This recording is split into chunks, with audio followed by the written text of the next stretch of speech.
One of the defining character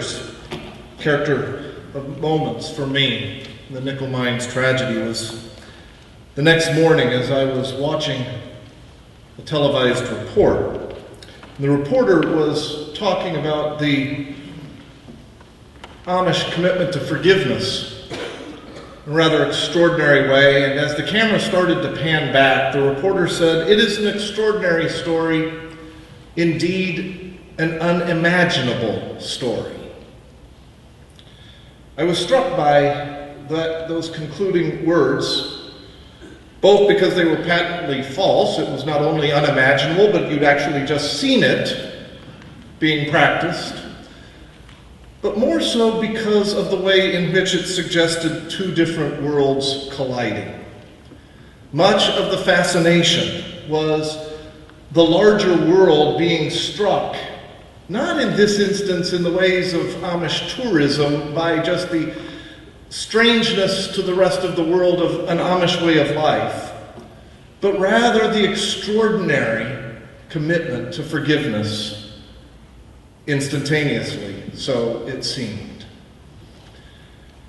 That gap of what seemed unimaginable to the world and yet seemed so straightforward, as Don was mentioning earlier, the comment of the Amish man saying, "What's all the fuss about? This is just ordinary, straightforward Christian forgiveness," is actually a gap and a collision of worlds that is not unique in that sense.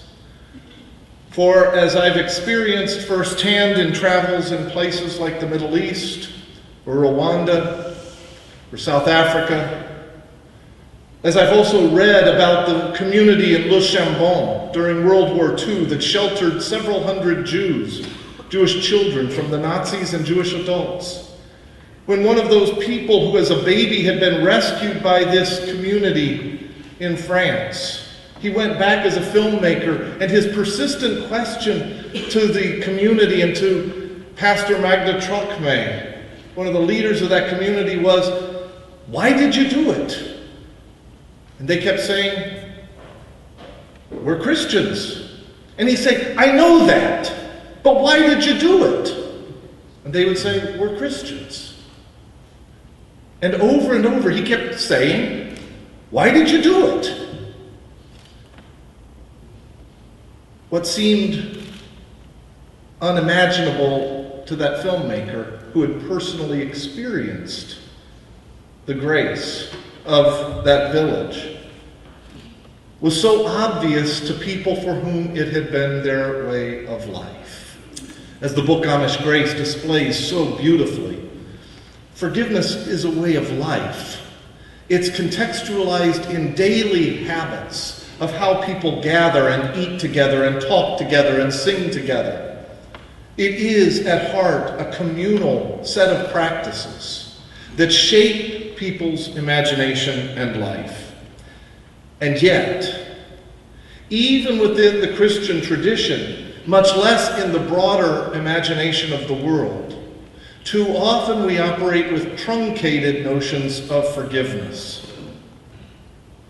Individualized, focused only on the moment, and with bad misunderstandings. The heart of the Christian understanding is a commitment that forgiveness takes time.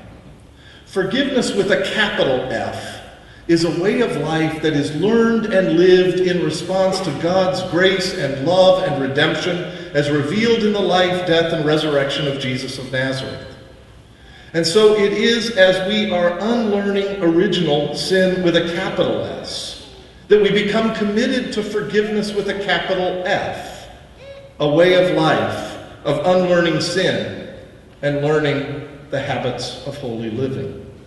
But it's within that large horizon, which then involves us in daily practices of living in a new community, or living, as the new school in Nickel Mines so eloquently testifies, to a new hope, a vision of the future of God's reign that was inaugurated in Jesus, and that Christians are called to bear witness to day in and day out.